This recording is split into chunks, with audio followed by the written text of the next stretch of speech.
Welcome to Jean-François Champollion. Between the 5th century CE and the Renaissance, knowledge of hieroglyphs was entirely lost. Many enthusiasts tackled the challenge of deciphering the language with little success. Some groundwork was made with various researchers identifying names and some grammatical structure, and confirming that cartouches were markers for royal names.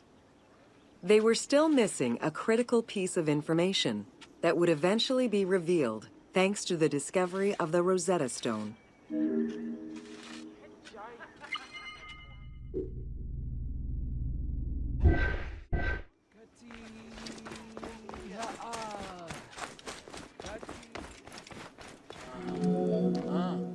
The Rosetta Stone was found in 1799 by Bouchard, a soldier in Napoleon's army.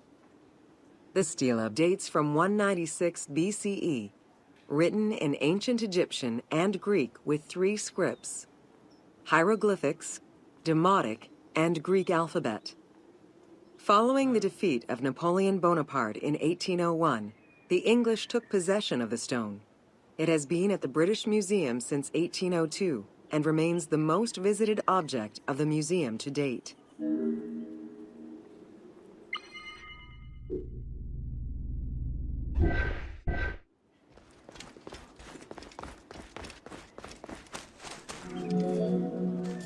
The first translation was of the Greek section only in 1803.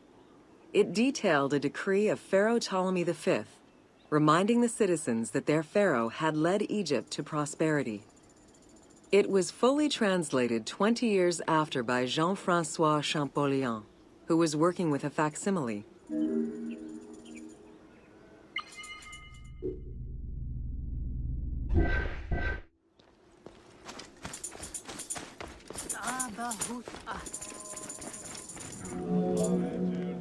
Through his studies of the stone, Champollion was able to make a critical observation that would unlock the whole mystery: that hieroglyphics were not only ideograms, but also phonograms.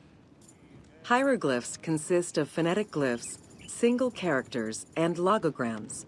Essentially, they are a combination of phonetics, alphabet, and full words, which in total form a language.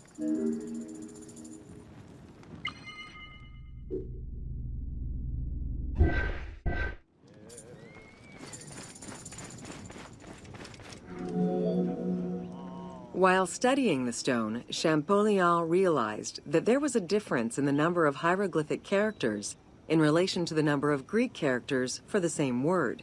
This led him to believe that hieroglyphs must have phonetic characteristics. This was the first step to unlocking the Rosetta Stone's secrets.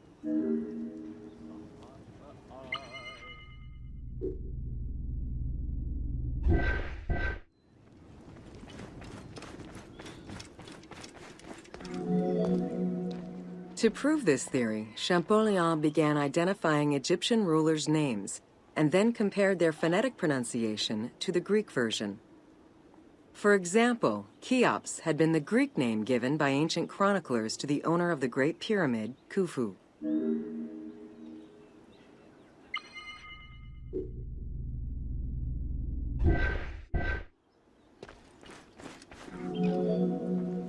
The next step for Champollion was to confirm that his approach was verifiable by using the Philae obelisk as an additional reference.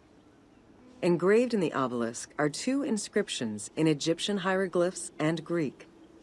Once he confirmed the names of Ptolemy and Cleopatra within these texts and confirmed the same phonetic patterns as on the Rosetta Stone, Champollion knew he was on the right track.